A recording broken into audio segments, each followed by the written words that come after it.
भाग्य मिलेगा। तो अपना कल्याण चाहने वाला सच्चे हृदय से प्रार्थना करे, अपने गुरु महाराज के सामने प्रार्थना करे, अपने नारायण के सामने प्रार्थना करे, तो भगवान के दरबार में उसकी सुनवाई जरूर जल्दी होगी और होती है। किसी का भी कल्याण होता है तो उसके मूल में किसी संत की अथवा भगवान की कृपा होती है। अगर किसी का कल्याण होता है, किसी का रोग दूर होता है, किसी का कष्ट दूर होता है, किसी को कुछ प्राप्त होता है, तो ये संत का हाथ और परमात्मा का हाथ होता है। तो हमारे ऊपर, तो मैं तो अपने सतगुरु को की कृपा सदा ही बरसती रहे, जैसे बरस रही है ऐसी सभी भक्तों पर भी बरसती रहे। कौन कहता है गुरु जी नहीं है? अरे गुरु है, आज उसी की वाणी है। जो देह को मानते हैं, तो देह तो नहीं, किसी का नहीं रहता, राम का नहीं रहा, कृष्ण का नहीं रहा। भगवान ने दिखाया प्रत्यक्ष कि मृत्यु लोक पर पैदा होती है और मृत्यु लोक में ही लीन हो जाती है। पर तत्व, वो गुरु जो पर तत्व है, वो आत्मा रूप है, वो पर तत्व परमात्मा रूप में मिला देते हैं। ऐसे ही वो हमेशा आपके साथ रहते हैं, तो वो आपके साथ हैं, वो आपसे दूर नहीं है। यहाँ बैठे कानपुर में भी वो हमारे साथ हैं। जहां जहां उनकी दरबार लगे हुए हैं, वहां वहां वो प्रत्यक्ष है। ये भाव होना चाहिए हमारे अंदर, अटूट भाव। तो संसार में संत महात्माओं की उपदेश देने वालों की कमी नहीं है, परंतु अपना कल्याण करने में खुद की लगन, लालसा, मान्यता, श्रद्धा की काम आती है और किसी को काम नहीं आएगी। आपके काम आएगी, आप करोगे तभी काम आएगी। तो मेरे प्रेमी, हमें अपना कल्याण किस तरह से करना है, ये आज हमें शिक्षा दी।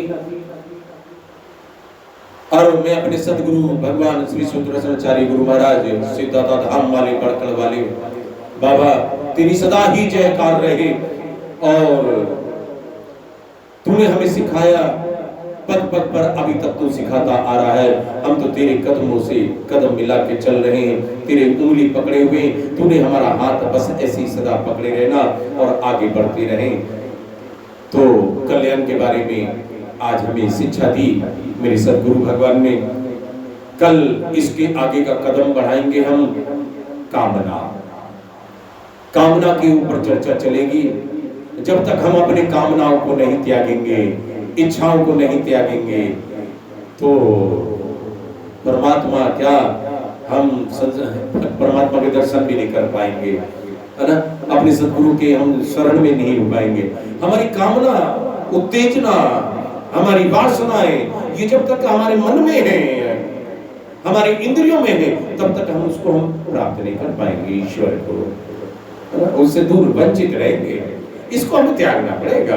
कल इसके ऊपर चर्चा चलेगी और बड़े ध्यान से सुनना। बहुत अच्छा संवाद चल रहा है मेरे सदगुरु का। ये सदगुरु ने दिया हुआ खजाना है। और जब तक उन्होंने जगह जगह पेड़ लगाए हैं और अब फल देने वाले हो गए हैं, तो फल बांट रहे हैं। और हमारी आश्रम की शोभा इस तरह से झलकती रहे। सिद्धाता धाम, लक्ष्मी नारायण धाम, मेरी श्री सुदर्शनाचार्य धाम का ये रोशनी से जगमगाती रहे। और यहाँ पर आने वाले कोई खाली हाथ नहीं जाएगा, ये तो मुझे पता है, क्योंकि मुझे यहाँ इतने साल हो गए हैं और यहाँ पर भी वो सुनता है।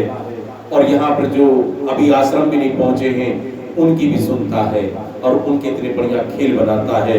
तो उस परमात्मा और उस सदगुरु के साथ आप लोग लगे रहें। जो भी इस YouTube के माध्यम से भी सुन रहे हैं, इसको आगे बढ़ाएं और अपने कदम से कदम मिलाकर आप लोग भी आगे बढ़ते रहें।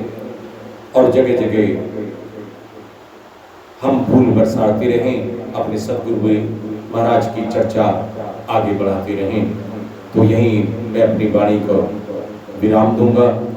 कल कामना के ऊपर चलेगी चर्चा और हम बड़े ध्यान से सुनते रहें।